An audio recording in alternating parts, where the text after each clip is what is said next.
अनुसूचित जाति कमीशन का राष्ट्रीय चेयरमैन बनने तो बाद लुधियाना च मेरी पहली फेरी है और अज जिथे मैं लोगों को मिलना है दोपहर तो पहला तक 2-3 मीटिंगों के रूप के 3 बजे मेरी प्रशासनिक अधिकारियों के नाल बचत भवन च मीटिंग है और 3:30 बजे प्रशासनिक अधिकारी ते समाजिक जड़ियाँ अनुसूचित जाति संस्थावां जिन्नियां भी है उन्हां सारियां दे नाल अज इत्थों दे जिला दी प्रशासनिक रिपोर्ट के उत्ते और जिन्हां अनुसूचित जाति के उत्ते की योजनावां दे उत्ते की होया ते किन्ने अत्याचार निवारण केस होए वो सारियां दी रिपोर्ट लांगे। वो अगर तुसीं चाहोगे तो 3:30 बजे की मीटिंग तो बाद असीं उहदा भी ब्रीफ कर सकते हैं। 10-11 महीने तो चेयरमैन की नियुक्ति नहीं सी हुई जिहदे करके काफ़ी केसिस जिहड़े सीगे और काफ़ी काम पिया है और इहदा मुख रूप च काम जिहड़ा आ वो 3 तरीके दे नाल ये काम करदा है कि एक तो समाजिक लोगों वालों आम पब्लिक दे विच जिहड़ा अनुसूचित जाति दे लोगों के उत्ते अत्याचार हुंदे आ उन्हां दा निवारण और उन्हां नूं इंसाफ दिवाउण दा इहदा काम है।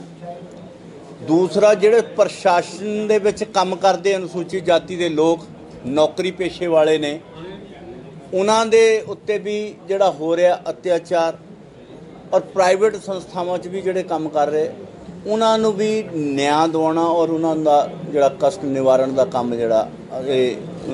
आयोग करदा है। और तीसरा जिहड़ा सरकार दीयां योजनावां होंदियां वो चाहे सूबा सरकार दी होवे चाहे केंद्र सरकार दी होवे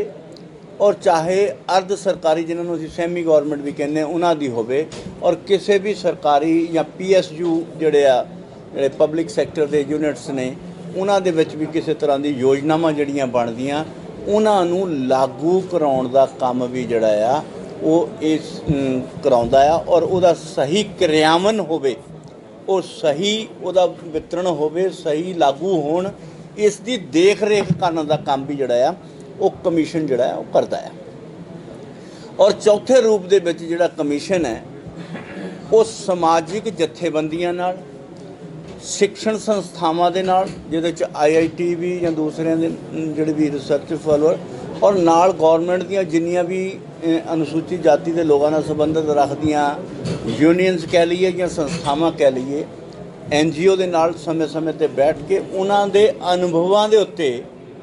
एक रिपोर्ट तैयार करके सरकार नूं भी देण दा काम असीं जिहड़ा करांगे हुण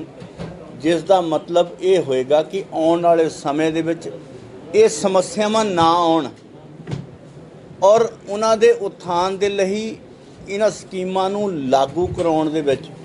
वधिया तरीके नाल सरकार अपनी पॉलिसी बनावे और नवीं पॉलिसियां बनाउण तो पहलां उस रिपोर्ट नूं भी मद्देनज़र च रखते हुए योजनावां बनाउण। इसलिए समय समय के उत्ते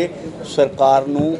और मानयोग राष्ट्रपति जी नूं असीं सुझाव देंगे और सरकार वो पार्लीमेंट दे विच साडी रिपोर्ट नूं रख के जिहड़ी अप्रूव दे के उहदियां नवीं योजनावां नूं बनाउण लगे उहदे ते जिहड़ी केंद्रित होई। ये मुख रूप दे विच जिहड़ा साडा कमीशन दा काम सी। और पंजाब दे विच भी जिद्दां असीं तुसीं पोस्ट मैट्रिक स्कॉलरशिप दा देख रहे हो या पंजाब जिहड़ा स्पैशल कंपोनेंट प्रोग्राम जिहड़ा आ फॉर SCs दे लई जिहड़े फंड आंदे आ उहदा वितरण भी सही जगह ते होवे इहदा काम जिहड़ा असीं देखण दा काम करांगे क्योंकि अज साडे पहली फेरी है उहदे लई असीं बाकी समय दे नाल हौली हौली अगे वधांगे। और मैं ये जरूर दस दियां कि मेरे कमीशन का चार्ज लिया नूं लगभग क्योंकि मैं 1 तरीक नूं ही दफ्तर च बैठा सी और अज 12-13 दिन हो गए जिहदे 2 छुट्टियां भी 3 छुट्टियां भी लंघ गई। मान लो 7-8 दिन हफ्ता 10 दिन ही मैनूं काम मिले हफ्ता की पर उहदे च बहुत वड्डी पेंडेंसी हले पई है 67,000 के करीब जिहड़े केस पेंडिंग सी क्योंकि काफ़ी चिर वेला भी रहा और बहुत लंबे समय तो पेंडेंसी भी चल रही है। और इस करके असीं एक स्कीम भी बनाया मान लो बाकी मैंबरां नूं भी कहा है कि हुण महीना 1.5 महीना असीं कोई टूर प्रोग्राम जिहड़े आम सोमवार तो लैके वीरवार तक सारे असीं ऑफिस च बैठांगे और शुक्रवार ਜਿਹੜੇ ਟੂਰ ਪ੍ਰੋਗਰਾਮ ਵੀ ਕਰਾਂਗੇ ਤਾਂ ਕਿ ਬਾਕੀ ਕੰਮ ਵੀ ਨਾ ਰੁਕੇ। ਔਰ ਸ਼ਨੀ ਐਤਵਾਰ ਤਾਂ ਜਿਹੜਾ ਆਪਣਾ ਆਪਣਾ ਅਲੱਗ ਤਰੀਕੇ ਨਾਲ ਛੁੱਟੀ ਹੁੰਦੀ ਹੈ। ਸੋ ਇਹ ਅਸੀਂ ਕੰਮ ਕਰਨ ਦੇ ਲਈ ਤਾਂ ਕਿ ਪੈਂਡੈਂਸੀ ਨਿਕਲੇ ਔਰ ਉਹਨੂੰ ਹੋਰ ਕਰਨ ਦੇ ਲਈ ਅਸੀਂ ਬਹੁਤ ਜਲਦ ਜਿਹੜਾ ਆ ਪੋਰਟਲ ਬਣਾ ਰਹੇ, ਕਿਉਂਕਿ ਹਾਲੇ ਤੱਕ ਪੋਰਟਲ ਨਹੀਂ ਸੀਗਾ, ਜਿਹਦੇ ਕਰਕੇ ਜਿਹੜਾ ਪੋਰਟਲ ਵੀ ਸੀ ਤਾਂ ਸਹੀ ਰੂਪ 'ਚ ਕੰਮ ਨਹੀਂ ਸੀ ਕਰ ਰਿਹਾ। ਅਸੀਂ ਆਪਣੇ ਜਿਹੜੀ NIC ਆ, ਸੈਂਟਰ ਗਵਰਨਮੈਂਟ ਦੀ ਸੰਸਥਾ ਹੈ, ਉਹਨਾਂ ਨੂੰ ਉਹ ਪ੍ਰੋਗਰਾਮ ਲਈ ਅਸੀਂ ਕਿਹਾ ਆ ਕਿ ਉਹਦਾ ਪੋਰਟਲ ਬਣਾਵੇ ਤਾਂ ਕਿ ਕੋਈ ਵੀ ਘਰ 'ਚ ਕਿਤੇ ਵੀ, ਕਿਉਂਕਿ IT ਦੇ ਯੁੱਗ ਦੇ ਵਿੱਚ ਇਹਦੀ ਬਹੁਤ ਵੱਡੀ ਲੋੜ ਹੈ, ਔਰ ਉਹ ਬੈਠਾ ਆਪਣੀ ਸਕੀਮ ਜਿਹੜੀ ਆਪਣੀ ਸ਼ਿਕਾਇਤ ਜਿਹੜੀ ਆ ਉਹਦੇ 'ਤੇ ਦਰਜ ਕਰੇ ਔਰ ਉਹਨੂੰ ਉੱਥੇ ਬੈਠੇ ਹੀ ਪਤਾ ਲੱਗੇ ਕਿ ਮੇਰੀ ਫਾਈਲ ਕਿੱਥੇ ਮੂਵ ਹੋਈ ਆ, ਕਿਹੜੇ ਅਧਿਕਾਰੀ ਉਹਨੂੰ ਦੇਖ ਰਿਹਾ, ਕਿ ਪੰਜਾਬ ਜਿਹੜੇ ਸੂਬੇ 'ਚ ਉਹਨੂੰ ਭੇਜਿਆ ਕੌਣ ਦੇਖ ਰਿਹਾ ਐਸੀ, ਔਰ ਕੀ ਉਹਦਾ ਰਿਜ਼ਲਟ ਕੀ ਹੈ, ਉਹ ਸਾਰੀ ਅੰਤ ਤੱਕ ਦੀ ਰਿਪੋਰਟ ਉਹਦੇ ਕੋਲ ਹੋਏਗੀ, ਉਹਦੇ ਘਰ ਬੈਠੇ ਹੀ ਉਹਨੂੰ ਰਿਪੋਰਟ ਮਿਲੇਗੀ। ਐਸੀ ਯੋਜਨਾ ਜਿਹੜੀ ਆ ਉਹ ਹੁਣ ਨਿਕਟ ਭਵਿੱਖ 'ਚ ਹੀ ਬਣਾ ਰਹੇ। ਟੋਲ ਫ੍ਰੀ ਨੰਬਰ ਔਰ ਮੇਲ ਦੇ ਉੱਤੇ ਸਾਡੇ ਕੋਲ ਆਲਰੇਡੀ ਪਹਿਲਾਂ ਹੀ ਚੱਲ ਰਿਹਾ, ਜਿਹੜਾ ਸਮੇਂ ਅਸੀਂ ਦੇਖ ਰਹੇ ਹਾਂ, ਔਰ ਉਹਦੇ 'ਤੇ ਵੀ ਮੋਨੀਟਰਿੰਗ ਜਿਹੜੀ ਅਸੀਂ ਵੱਖਰਾ ਸੈੱਲ ਅਸੀਂ ਟੀਮਾਂ ਬਣਾਤੀਆਂ, IT ਦੀਆਂ ਵੀ ਬਣਾਤੀਆਂ, ਤਾਂ ਕਿ ਬਹੁਤ ਸਾਰੀਆਂ ਸ਼ਿਕਾਇਤਾਂ ਜਿਨ੍ਹਾਂ 'ਤੇ ਅਸੀਂ ਸੋ ਮੋਟੋ ਵੀ ਲੈਂਦੇ ਹਾਂ, ਉਹਨਾਂ ਨੂੰ ਵੀ ਜਿਹੜਾ ਮੀਡੀਆ ਦੇ ਉੱਤੇ ਵੀ ਅਸੀਂ ਕੁਝ ਆਪਣੇ ਲੋਕ ਦੁਆਰਾ ਨਿਯੁਕਤ ਕਰਨ ਜਾ ਰਹੇ ਹਾਂ ਜਲਦੀ, ਤਾਂ ਕਿ ਉਹ ਅਖਬਾਰਾਂ ਦੇ ਵਿੱਚ ਬਹੁਤ ਸਾਰੀਆਂ ਜਿਹੜੀਆਂ ਸ਼ਿਕਾਇਤਾਂ ਨਹੀਂ ਆਉਂਦੀਆਂ, ਪਰ ਤੁਹਾਡੇ ਮੀਡੀਆ ਦੇ ਰਾਹੀਂ ਬਹੁਤ ਸਾਰੀਆਂ ਸ਼ਿਕਾਇਤਾਂ ਸਾਡੇ ਧਿਆਨ 'ਚ ਆਉਂਦੀਆਂ, ਉਹਨਾਂ ਦੇ ਉੱਤੇ ਵੀ ਕਾਰਵਾਈ ਕਰ ਸਕੇ। ਇਸ ਤਰ੍ਹਾਂ ਦਾ ਵੀ ਕੰਮ ਕਰਨ ਦੀ ਅਸੀਂ ਯੋਜਨਾ ਬਣਾ ਰਹੇ ਹਾਂ, ਔਰ ਜਿਹੜੀ ਕਿ ਮਾਰਚ ਦੇ ਅੰਤ ਤੱਕ ਹੋਣ ਦੀ ਸੰਭਾਵਨਾ ਸਾਨੂੰ ਦਿਖਾਈ ਦਿੰਦੀ ਹੋ ਜਾਏਗਾ, ਐਸੀ ਸਾਨੂੰ ਆਸ਼ਾ ਆ। ਘਰ ਬੈਠੇ ਮਿਲੇ ਇਸ ਤਰ੍ਹਾਂ ਦੀ ਅਸੀਂ ਜਿਹੜੀ ਯੋਜਨਾ ਬਣਾਉਣ ਜਾ ਰਹੇ ਹਾਂ। ਸੋ ਬਾਕੀ ਕਿਉਂਕਿ ਹਲੇ ਬਹੁਤ ਸਾਰਾ ਲੰਬਾ ਕੰਮ ਕਰਨ ਵਾਲਾ, ਹਲੇ ਕਿ ਹਫ਼ਤੇ ਦੇ ਵਿੱਚ ਜਿੰਨਾ ਕੁ ਅਸੀਂ ਕਰ ਸਕਦੇ ਸੀ ਉਹਨਾਂ ਕੰਮ ਦੀ ਤੁਹਾਨੂੰ ਦੱਸਣ ਦੀ ਕੋਸ਼ਿਸ਼ ਕੀਤੀ ਹੈ। ਤੁਹਾਡੇ ਮਨ 'ਚ ਕੋਈ ਸਵਾਲ ਹੋਵੇ ਉਹ ਤੁਸੀਂ ਪੁੱਛ ਸਕਦੇ ਹੋ। ਸਾਬਰ ਸਾਹਿਬ, ਬਹੁਤ ਸਾਰੇ ਜਿਹੜੇ ਵਿਦਿਆਰਥੀ ਹੈਗੇ ਉਹਨਾਂ ਤੱਕ ਜਿਹੜੀ ਆ ਸਕੋਲਰਸ਼ਿਪ ਪਹੁੰਚ ਨਹੀਂ ਰਹੀ, ਬਹੁਤ ਜ਼ਿਆਦਾ ਫਾਰਮ ਭਰਨੇ ਤੱਕ ਬੰਦ ਕਰ ਦਿੱਤੇ, ਉਹਨੂੰ ਲੈ ਕੇ ਕੀ ਐਕਸ਼ਨ ਪਲਾਨ ਰਹੇਗਾ ਆਉਣ ਵਾਲੇ ਦਿਨ? ਦੇਖੋ, ਫਾਰਮ ਭਰਨ ਦਾ ਇੱਕ ਪ੍ਰੋਸੀਜਰ ਤਾਂ ਹੈ, ਉਹਨੂੰ ਅਡਾਪਟ ਕਰਨਾ ਪਏਗਾ, ਪਰ ਮੈਨੂੰ ਜਿੱਥੇ ਤੱਕ ਪਤਾ ਲੱਗਾ ਸੀ ਇਹਨਾਂ ਨੇ ਫਾਰਮ ਭਰਨ ਦੀ ਤਰੀਕ ਵਧਾਈ ਹੈ, ਪਰ ਉਸ ਫਾਰਮ ਨੂੰ ਪ੍ਰੋਸੀਜਰ ਨੂੰ ਤਾਂ ਫੋਲੋ ਕਰਨਾ ਪਏਗਾ। ਹਾਂ, ਜਿਨ੍ਹਾਂ ਨੇ ਸਮੇਂ ਰਹਿੰਦੇ ਫਾਰਮ ਭਰਤੇ ਔਰ ਉਹਨਾਂ ਨੂੰ ਐਡਮਿਸ਼ਨ ਦੇਣ ਤੋਂ ਕਿਸੇ ਨੇ ਨਾ ਕੀਤੀ ਹੈ, ਉਹਦੇ 'ਤੇ ਜ਼ਰੂਰ ਅਸੀਂ ਕਹਾਂਗੇ ਕਿ ਕਿਸੇ ਵੀ ਕਾਲਜ ਕੋ ਯੂਨੀਵਰਸਿਟੀ ਕੋ ਇਹ ਅਧਿਕਾਰ ਨਹੀਂ ਹੈ ਕਿ ਉਹਨੂੰ ਨਾ ਕਰ ਦੇਵੇ। ਉਹ ਪ੍ਰਸ਼ਾਸਨ ਦੀ, ਸੂਬਾ ਸਰਕਾਰਾਂ ਦੀ ਜ਼ਿੰਮੇਵਾਰੀ ਹੋਏਗੀ। ਅਗਰ ਕੋਈ ਕਾਲਜ ਨਾ ਕਰਦਾ ਆ ਤੇ ਸੂਬਾ ਸਰਕਾਰ ਦੀ ਔਰ ਜ਼ਿਲ੍ਹਾ ਪ੍ਰਸ਼ਾਸਨ ਦੀ ਇਹ ਜ਼ਿੰਮੇਵਾਰੀ ਹੋਏਗੀ ਕਿ ਉਹਨਾਂ ਦੀ ਜਿਹੜੀ ਐਡਮਿਸ਼ਨ ਨੂੰ ਕੋਈ ਰੋਕ ਨਾ ਸਕੇ। ਔਰ ਇੱਥੇ ਇਹ ਵੀ ਸ਼ਿਕਾਇਤਾਂ ਆਈਆਂ ਕਿ ਉਹਨਾਂ ਦੀ ਬਹੁਤ ਸਾਰਿਆਂ ਦੀ ਡਿਗਰੀਆਂ ਰੋਕ ਲਈਆਂ, ਔਰ ਇਹ ਵੀ ਮੈਂ ਦੱਸ ਦਿਆਂ ਕਿ ਇਹ ਜ਼ਿੰਮੇਵਾਰੀ ਵੀ ਸੂਬਾ ਸਰਕਾਰ ਦੀ ਹੁੰਦੀ ਹੈ, ਪ੍ਰਸ਼ਾਸਨ ਦੀ ਹੁੰਦੀ ਹੈ ਕਿ ਕੋਈ ਵੀ ਕਾਨੂੰਨਨ ਤੌਰ 'ਤੇ ਕੋਈ ਯੂਨੀਵਰਸਿਟੀ, ਕਾਲਜ ਕਿਸੇ ਵੀ ਵਿਦਿਆਰਥੀ ਦੀ ਡਿਗਰੀ ਨਹੀਂ ਰੋਕ ਸਕਦਾ, ਕਿਉਂਕਿ ਪੈਸੇ ਸਰਕਾਰ ਨੇ ਦੇਣੇ ਆ, ਇਸ ਕਰਕੇ ਉਹਦੀ ਰਿਸਪੌਂਸਿਬਿਲਟੀ ਸਰਕਾਰ ਦੀ ਆ। ਅਨੁਸੂਚਿਤ ਜਾਤੀ ਵਿਦਿਆਰਥੀ ਜਿਹੜਾ ਇਸ ਸਕੀਮ 'ਚ ਆਇਆ, ਕਿਉਂਕਿ ਐਲੀਜੀਬਿਲਟੀ ਗਰੀਬ ਦੀ ਹੈ,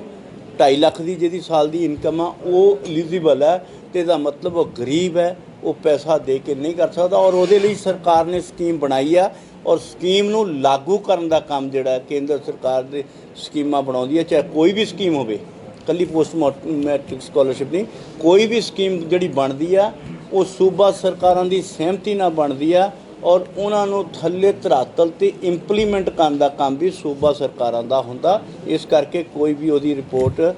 ਜਿਹੜੀ ਆ ਉਹਨੂੰ ਰੋਕ ਨਹੀਂ ਸਕਦਾ, ਔਰ ਉਹਦੇ 'ਤੇ ਵੀ ਜਿਹੜੀ ਕਿਤੇ ਰਿਪੋਰਟ ਆਏਗੀ ਉਹ ਫੋਟੋ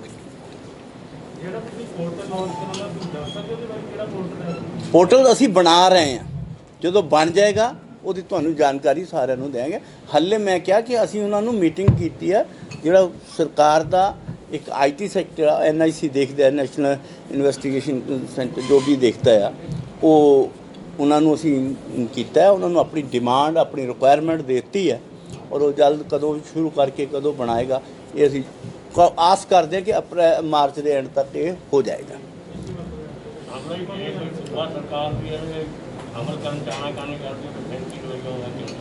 आनाकानी नहीं कर सकती एज पर द संविधान।